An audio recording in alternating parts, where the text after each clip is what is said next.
Et l'architecte, déjà en ligne et sur Arte ce soir à 20h50. Mardi dans Théma. Qu'est-ce que la propagande? C'est une attaque délibérée contre la complexité de la pensée. Comment ça fonctionne? La propagande la plus efficace est celle que nous n'arrivons pas à déceler. Politique, religion, économie. Qui dit pouvoir, dit propagande. Propagande, l'art de vendre des mensonges. Mardi à 20h50 dans Théma. Avec des options pour tous, nous avons tout ce qu'il vous faut pour voyager. Expedia. Qui a dit qu'elle n'existait que dans les contes? Vous êtes une sirène? Oui, une sirène de Harlem. Plongez dans les flots bleus avec les sirènes modernes et laissez-vous séduire quand vous voulez sur arte.tv.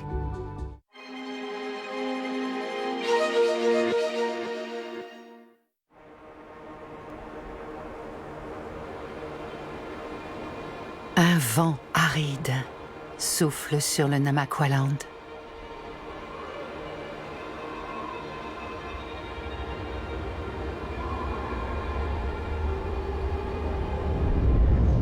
Pendant une grande partie de l'année, l'extrême nord-ouest de l'Afrique du Sud se transforme en une contrée étrange, écrasée de soleil et façonnée par les bourrasques.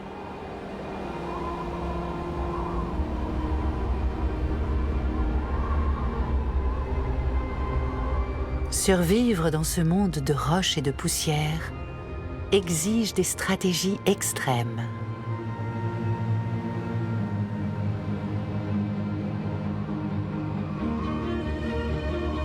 Profondément enraciné dans la façade rocailleuse, cet arbre est un modèle de résilience.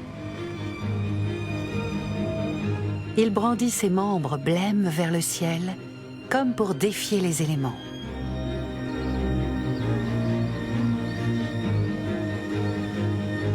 Il s'agit du figuier de Namaqua, l'ultime survivant.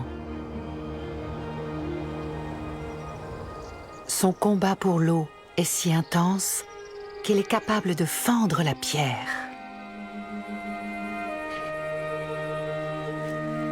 Dans son royaume, seuls les êtres les plus forts et les plus déterminés résistent à de telles conditions.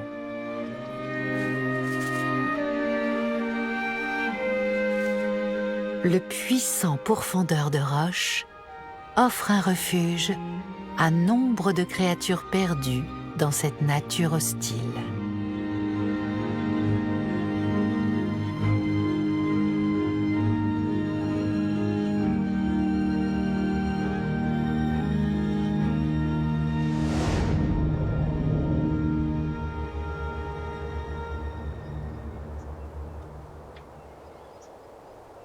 Janvier est un mois aride et désolé dans le Namaqualand.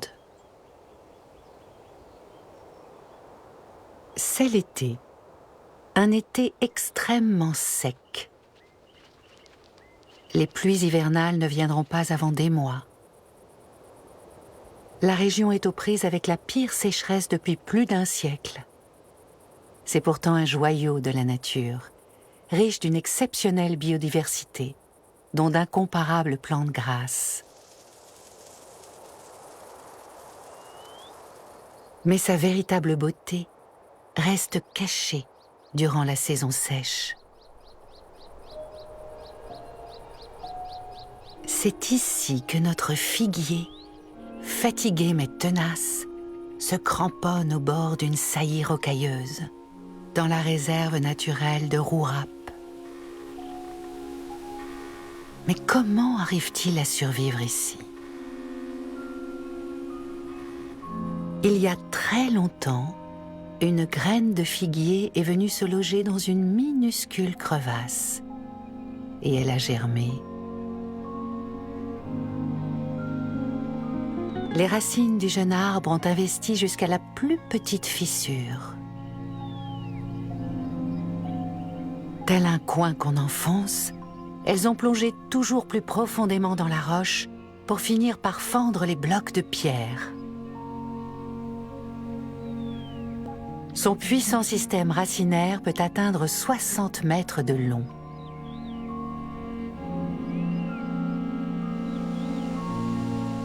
L'arbre pourfendeur de roche conserve son manteau de verdure toute l'année, en puisant l'eau des entrailles de la terre.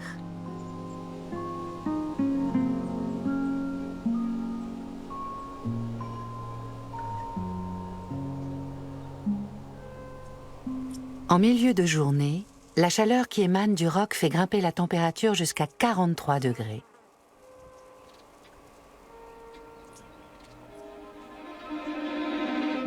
Malgré la fournaise, le désert abrite une faune surprenante.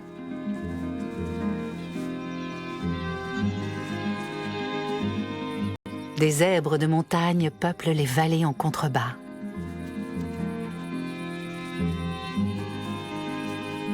Ce mâle adulte règne sur un harem de 4 femelles et leur progéniture.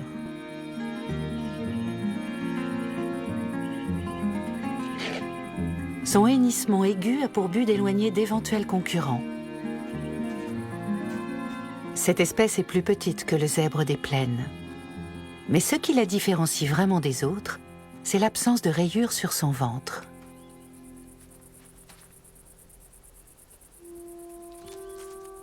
Un peu plus haut, sur les versants montagneux qui entourent le figuier, un troupeau d'oryx gazelles a trouvé l'endroit idéal pour chercher de la nourriture. Il est principalement composé de femelles. L'une des cornes de celle-ci n'a jamais poussé, une anomalie congénitale. Elle garde un œil vigilant sur les jeunes du troupeau. Ils restent cachés dans les fourrés pour se protéger des léopards et des hyènes. Leurs mères ne leur rendent visite que de temps en temps, pour les nourrir. À 6 semaines, le masque noir et blanc commence à apparaître sur les jeunes oryx gazelles. C'est le signe qu'ils sont prêts à rejoindre le reste du troupeau pour commencer à brouter les broussailles.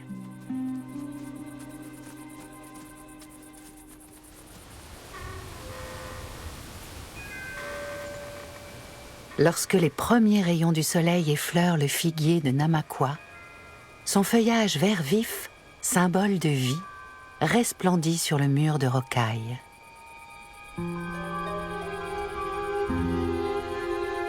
L'arbre donne de nouvelles figues plusieurs fois par an. Mais c'est l'été qu'elles sont les plus abondantes. Elles sont beaucoup plus petites que les figues habituelles, à peine 8 mm de diamètre. Mais en réalité, la figue n'est pas le fruit du pourfendeur de roche. Nichées à l'intérieur de chaque réceptacle se trouvent les fleurs microscopiques de l'arbre. La peau externe de la figue pousse autour de ces fleurs qui se transforment en grains savoureux à mesure que la figue mûrit. Ce sont eux les véritables fruits de l'arbre.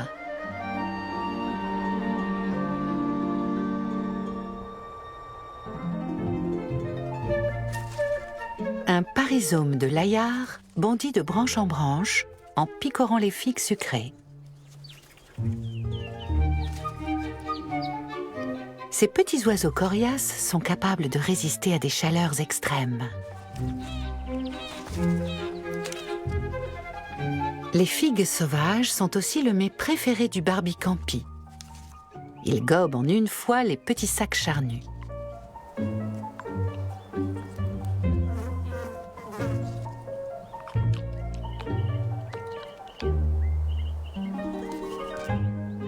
Ce rat des rochers se charge des figues tombées à terre.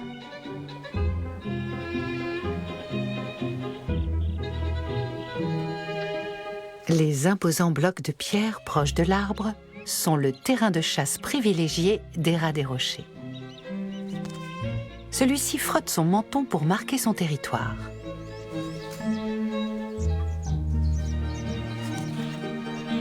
Avec les oiseaux, ces rongeurs sont sans le savoir les jardiniers de la nature. Ils aident à propager les graines des arbres en les dispersant à travers les montagnes dans leurs excréments.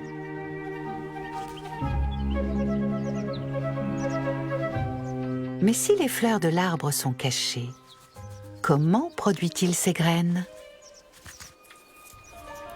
Les minuscules fleurs du figuier de Namaqua ne deviendront des graines qu'une fois pollinisées par un partenaire qui a évolué à cette seule fin, la guêpe du figuier. Une guêpe femelle déjà porteuse de pollen pénètre dans la figue à travers une petite ouverture localisée à son extrémité. Mais l'entrée est si étroite qu'elle doit sacrifier ses ailes. Une fois à l'intérieur, elle pond ses œufs dans les ovules des fleurs. Ceux-ci se transforment en poches riches en nutriments, dans lesquels une nouvelle génération de guêpes va éclore.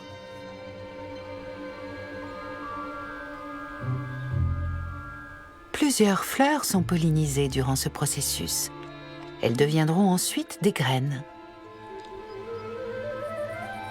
Le pourfendeur de roche ne peut produire de graines sans les guêpes pour polliniser ses fleurs. Et les guêpes ne peuvent se reproduire sans les figues de l'arbre. Chacun dépend de l'autre.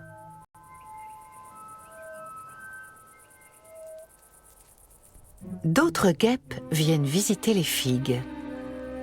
Mais celle-ci n'est pas une alliée, loin s'en faut. Ce parasite introduit un long viscapte à travers la paroi de la figue et dépose son œuf sur une larve de guêpe du figuier. La petite larve tuera la guêpe du figuier pour envahir sa fleur.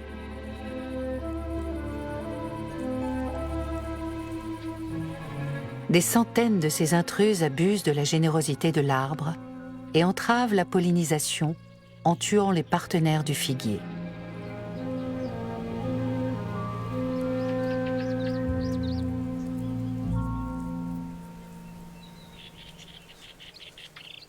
Par chance, le pourfendeur de roche a d'autres alliés. Des oiseaux mangeurs d'insectes comme ce couple de cronbec à long bec. Ils extraient les guêpes de chaque recoin, de chaque fissure. Le cronbec ne pèse que 16 grammes, mais il ne ménage pas ses efforts. Il arrache des lambeaux d'écorce argentée pour dénicher araignées et coléoptères.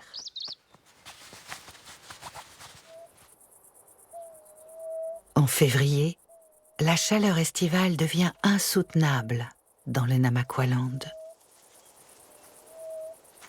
Mais certains apprécient ces températures frôlant les 45 degrés. Pour faire le plein de soleil, ce dragon de poche s'installe sur les rochers brûlants proches du figuier. Cet agama à tras proclame son statut à ses rivaux, en se positionnant au point le plus élevé de son territoire. Mais un mouvement a attiré son attention. Un mâle plus jeune prend également un bain de soleil sous le figuier. Son aîné n'apprécie guère la présence d'un concurrent. Il tente d'éloigner le jeune effronté en effectuant quelques pompes.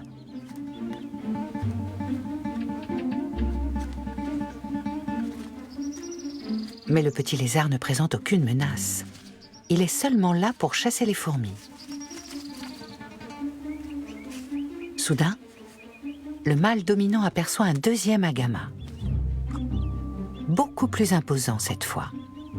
Un adversaire qu'il convient de mettre au défi.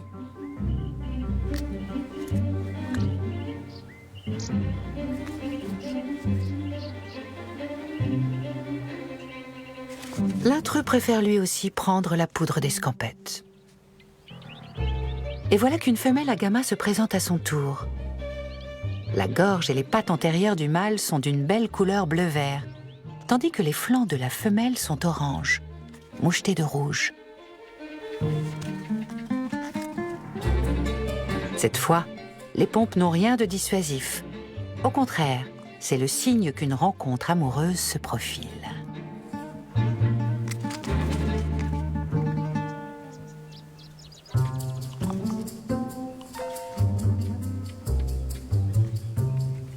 Les Agama-atra mâles et femelles sont polygames et s'accouplent avec plusieurs représentants du sexe opposé présents sur leur territoire. Les cristaux incrustés dans leur peau bougent pour refléter la lumière, ce qui leur permet de changer de couleur. Et plus les lézards sont d'humeur enjôleuse, plus les couleurs s'avivent. Au bout du compte, la femelle se ravise. En mars, les rayons brûlants du soleil arrachent à la terre desséchée ses ultimes traces d'humidité. Mais même dans ces conditions extrêmes, le figuier accueille de nouvelles vies.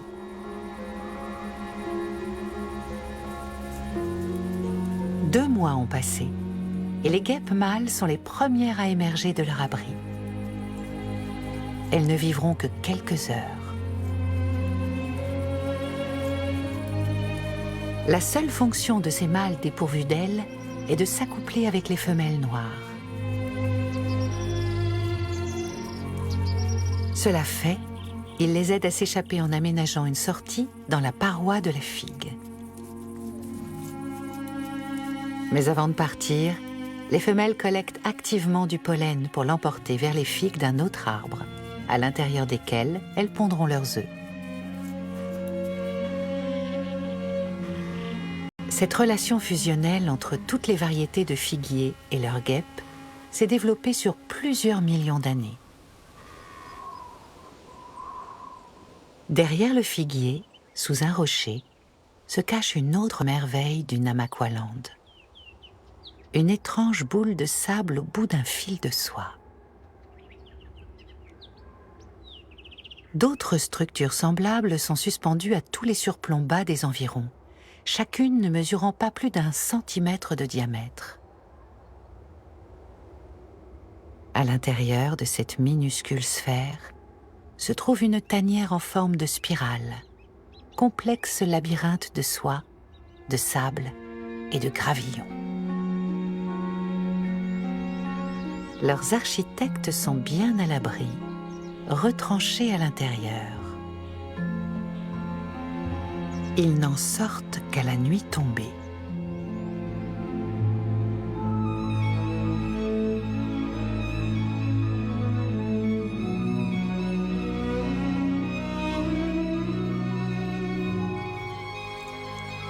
C'est une araignée du désert. Le mâle ne quitte son repère que pour l'entretenir. Ses mandibules appelées pédipalpes sont noires. La femelle, dotée d'un abdomen un peu plus long et légèrement concave, possède des pédipalpes plus petits et plus clairs.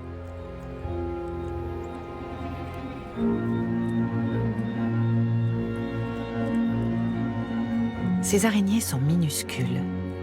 Elles mesurent à peine 3 mm de long et possèdent chacune leur propre nid suspendu. Mais ce n'est pas seulement leur repère, elles s'en servent aussi pour chasser.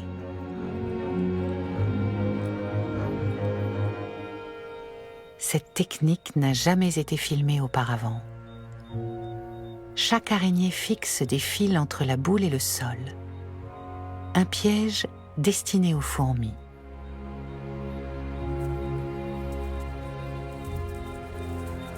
Cette ouvrière parvient à contourner les fils délicats. Mais une autre promeneuse tombe la tête la première dans le piège collant. Alors qu'elle se débat, l'araignée perçoit les vibrations et descend rapidement pour neutraliser sa proie.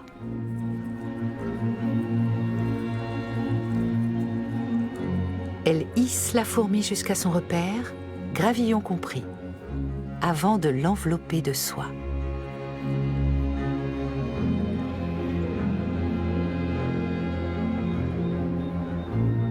Plus la fourmi résiste, et plus elle se retrouve enchevêtrée.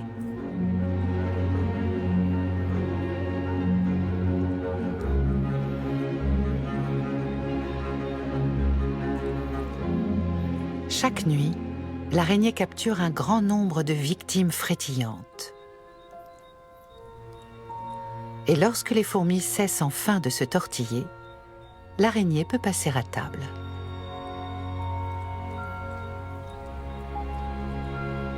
Une méthode de chasse redoutablement efficace, qui fait partie des nombreuses stratégies de survie du Namaqualand.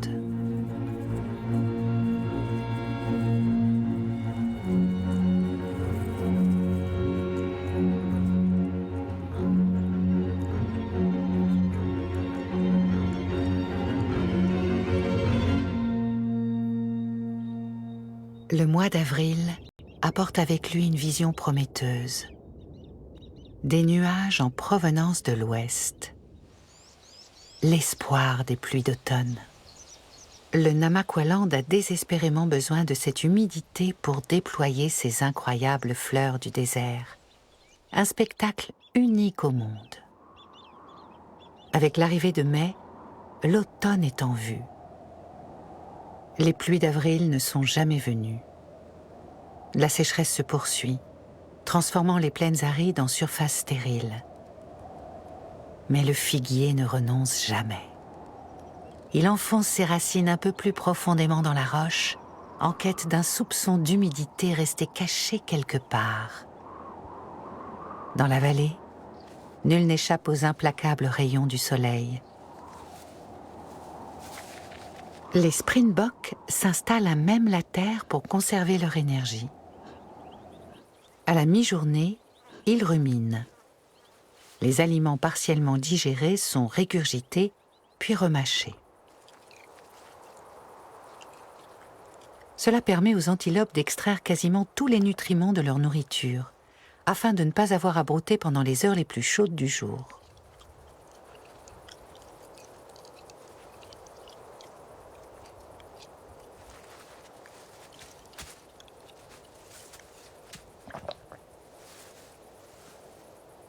Pendant que le troupeau s'économise, deux jeunes mâles brûlent des calories en s'affrontant, dans un combat débordant de testostérone. Le mois de mai marque le début du rut, la saison de la reproduction des springboks. Les mâles délimitent leur territoire et rassemblent les troupeaux de femelles qui y pénètrent. Mais pour se reproduire, un mâle doit défendre son territoire contre les jeunes célibataires et les voisins rivaux. Les enjeux sont de taille. Leurs cornes annelées de 40 cm de long sont des armes redoutables, capables d'infliger de graves blessures.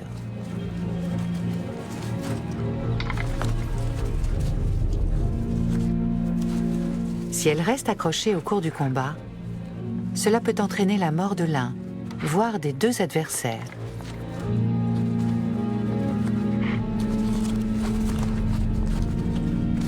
Ces joutes constituent un rite de passage pour les jeunes mâles.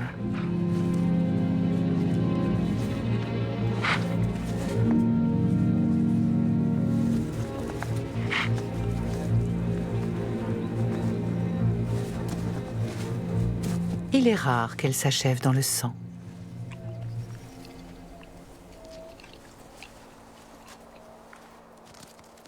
Sous les branches de l'arbre, un toktoki, un scarabée des dunes.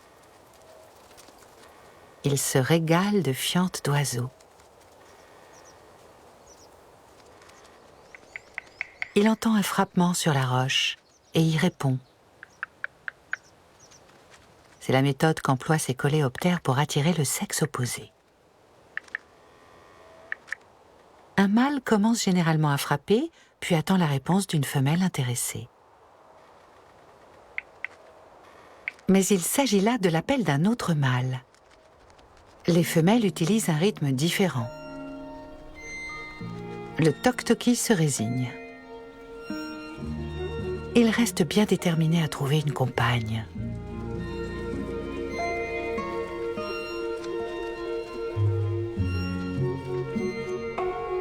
De temps en temps, il reprend son toc-toc avant de tendre l'oreille.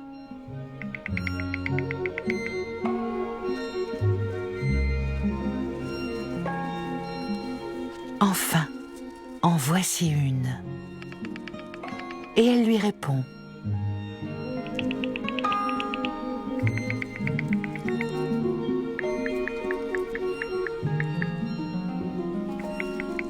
Malheureusement pour lui, les femelles peuvent être très sélectives.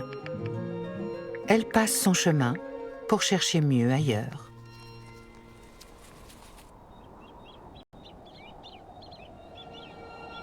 La nuit, la pleine lune illumine le désert et le transforme en un paradis étincelant.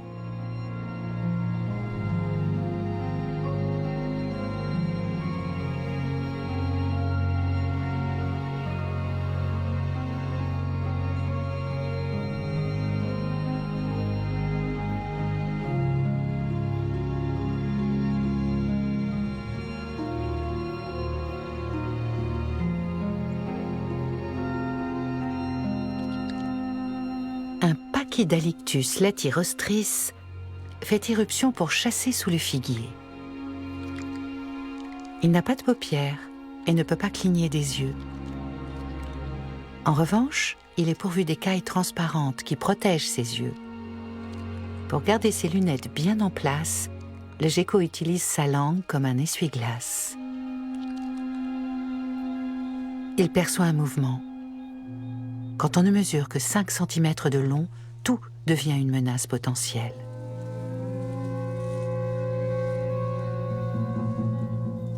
Un Telescopus bitsi. Il est temps pour le gecko de disparaître.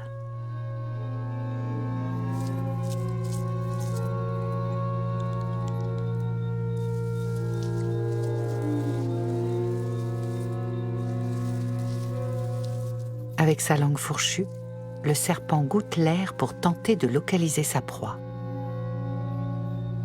Le gecko juge finalement plus sage de s'immobiliser pour ne pas attirer l'attention du prédateur. Une stratégie payante. Le serpent n'y voit que du feu.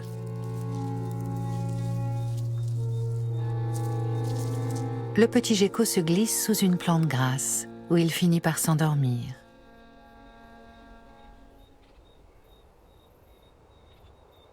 Mais d'autres dangers guettent dans les sables du désert.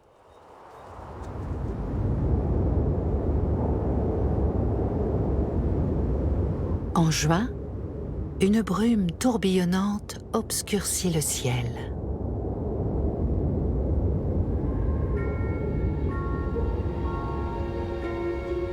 Le figuier reste solidement ancré tandis qu'un vent froid s'engouffre entre les roches désolées de la montagne.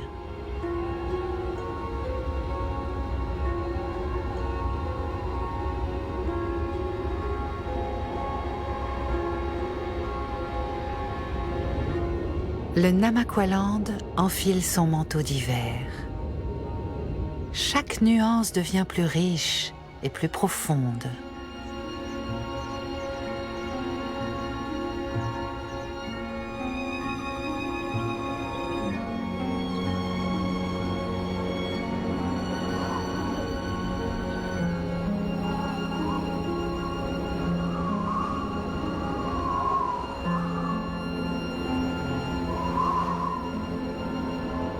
Durant les mois sombres de la saison humide, une épaisse brume englobe les montagnes.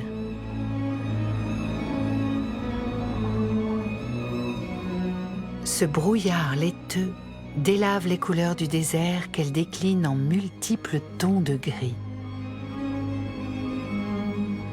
La bruine s'infiltre partout, jusqu'à laisser le paysage couvert de millions de gouttelettes de rosée. Ces perles miroitantes et précieuses sont l'assurance de la survie pour le désert assoiffé du Namaqualand.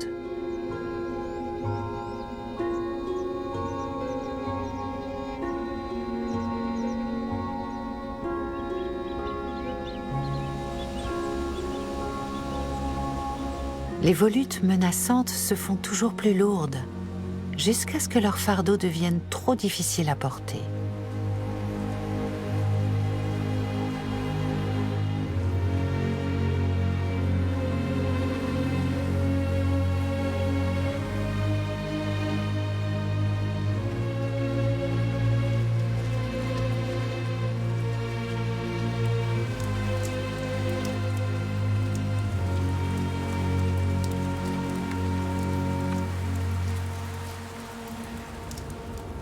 Mais à peine arrivé, voilà que les nuages repartent déjà.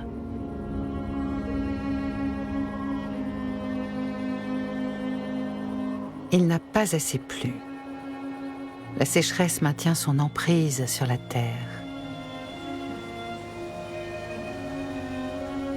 L'hiver touche à sa fin et déjà une nouvelle saison arrive.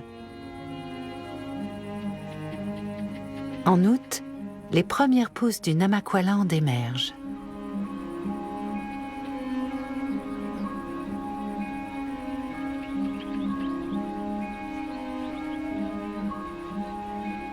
C'est le renouveau du cycle de la vie.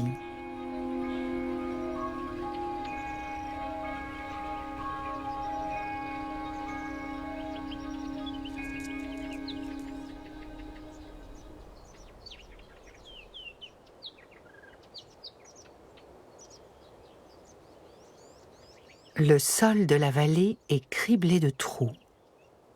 Ses occupants, des guêpes de sol.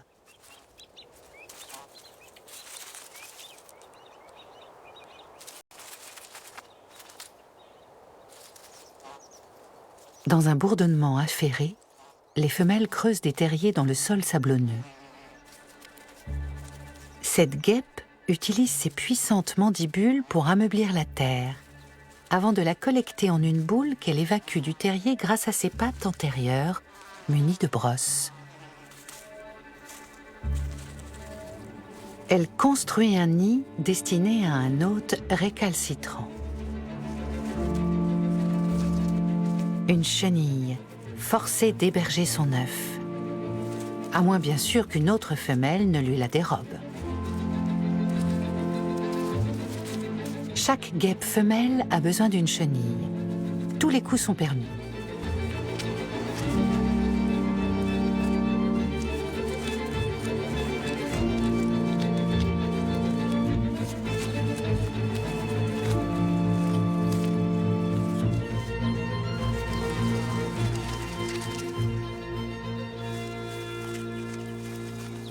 La gagnante emporte sa prise sous terre, puis pond un œuf sur sa locataire paralysée.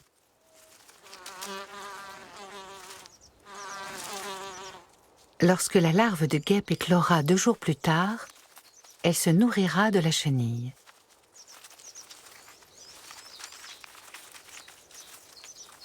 Après avoir tracté sa prisonnière sous terre, la guêpe referme son terrier au moyen d'un caillou. Puis elle le camoufle, afin que les autres femelles ne puissent lui voler son bien et remplacer son œuf par le leur. Mais il lui arrive parfois de le dissimuler un peu trop bien.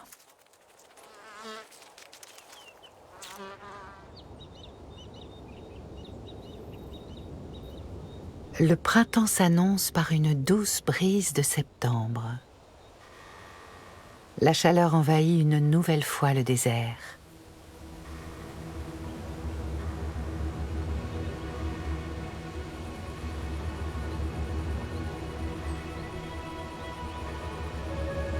Les pétales commencent à se déployer.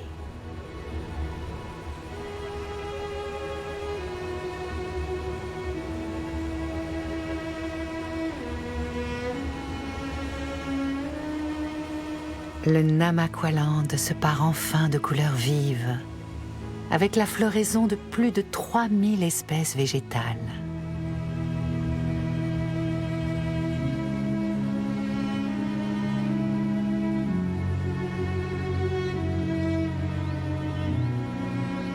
Les succulentes ponctuent la région de touches rose fuchsia.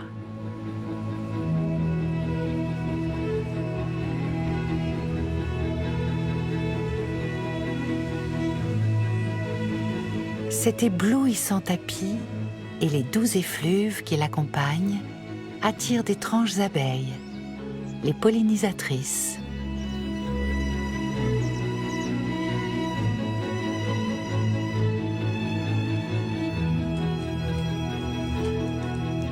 Des coléoptères au ton chamarré se régalent des nombreuses marguerites de Namaqua. Le toc-toki ne boude pas son plaisir.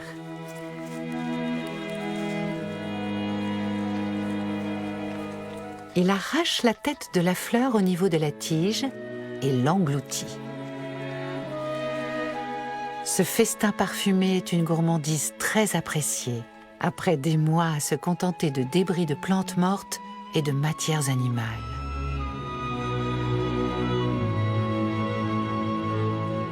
Mais les insectes ne sont pas les seuls à profiter des offrandes printanières du Namaqualand. Le troupeau d'oryx gazelle descend à son tour brouter dans les champs de fleurs.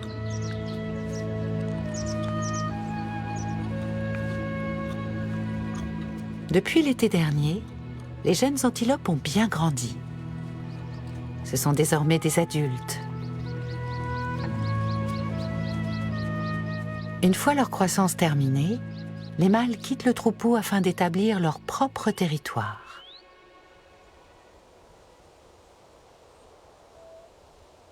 Mais cette année, le Namaqualand n'a pas déployé toute sa splendeur multicolore.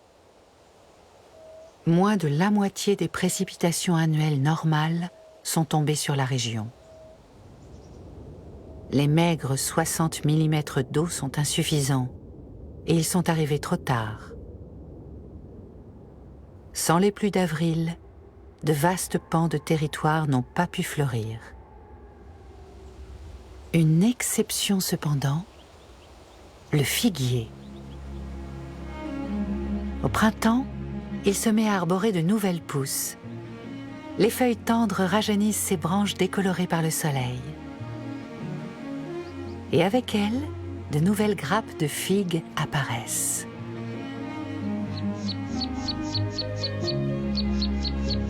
Le chant du Prinia du carou s'élève parmi les bourgeons. Durant la saison de la reproduction, ce petit oiseau et sa compagne se montrent beaucoup plus bruyants que d'habitude. Ensemble, ils collectent des touffes de plantes pour construire leur nid. Il est bâti en forme de poire et dissimulé dans un buisson de marguerites tout près du grand figuier. Ces petits architectes affairés peuvent construire leur foyer en à peine 4 jours.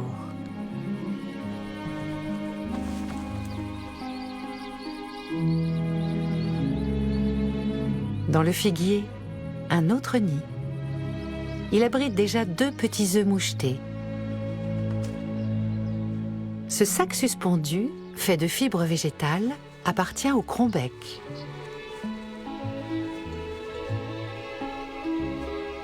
Le couple se relaie pour couver les œufs et monter la garde du haut du figuier.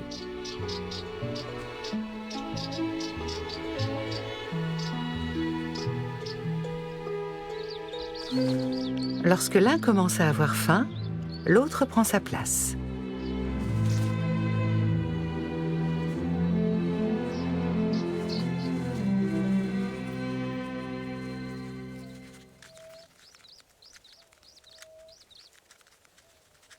Derrière le figuier, le toc-toki est toujours en quête d'une compagne. Un petit frappement pour vérifier s'il y a quelqu'un.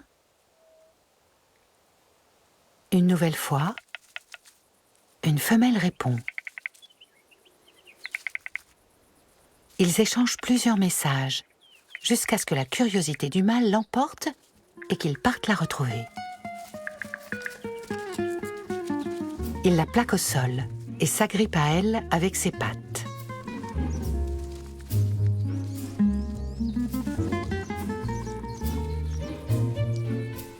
Au bout de son organe, un crochet l'aide à accéder à la zone sensible. Ce même aiguillon lui permet d'injecter une capsule de sperme, le spermatophore, à l'intérieur de la femelle. De toute évidence, elle n'apprécie guère cette position. Pour la calmer, il la caresse doucement de ses antennes.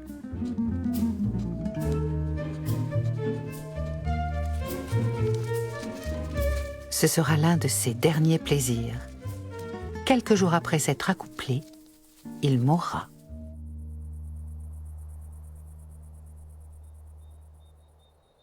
Cette nuit, un fin croissant de lune éclaire faiblement les ténèbres.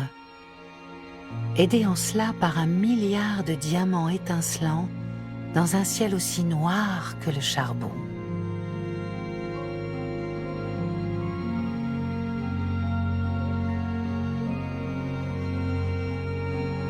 Ces chaudes soirées d'octobre font le bonheur des animaux nocturnes.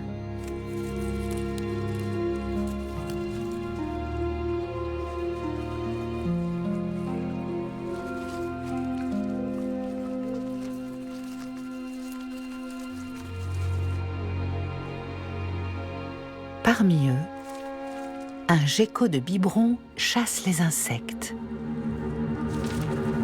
avant de tomber lui-même dans une embuscade. Un Bitis cornuta enfonce ses crocs dans sa victime et lui injecte un venin cytotoxique pour la dissoudre de l'intérieur.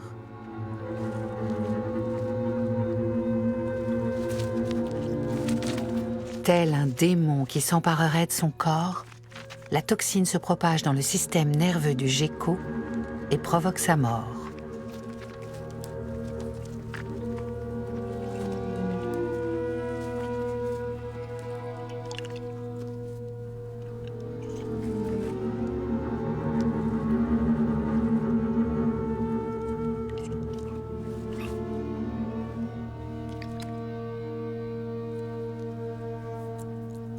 Repu, le serpent n'aura plus besoin de manger pendant une semaine au moins.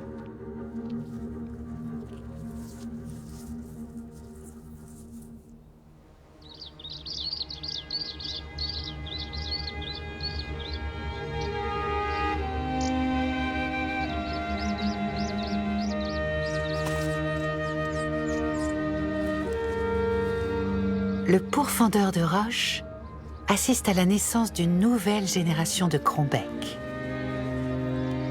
Les parents veillent à fournir à leurs oisillons un approvisionnement régulier de termites, de larves et d'œufs d'insectes.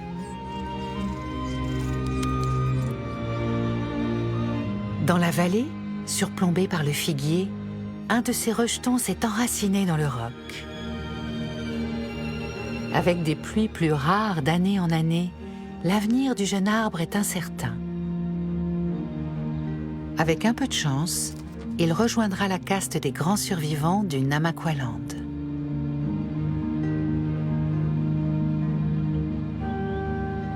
Alors que les températures continuent de monter et que la sécheresse resserre son étau sur la région, le figuier de Namaqua s'enfonce toujours plus profondément dans la terre, en quête d'eau. Sa capacité à briser les roches lui donne un avantage certain dans cet environnement hostile. Rien ne peut empêcher le pourfendeur de roches de poursuivre son chemin.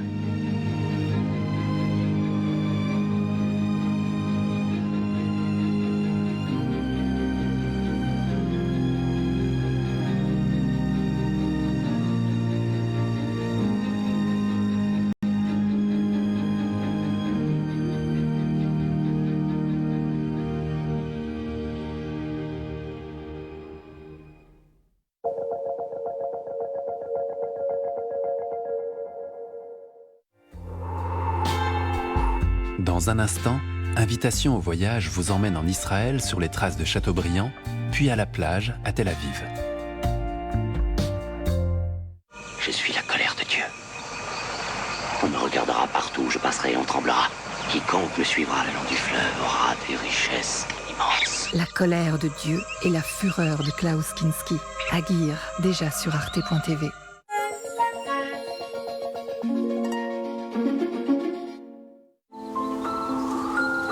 Et quelqu'un? Il faut que je t'explique. Ne dis rien à personne, que ça reste entre nous. C'est depuis sa mort que c'est revenu, comme une évidence.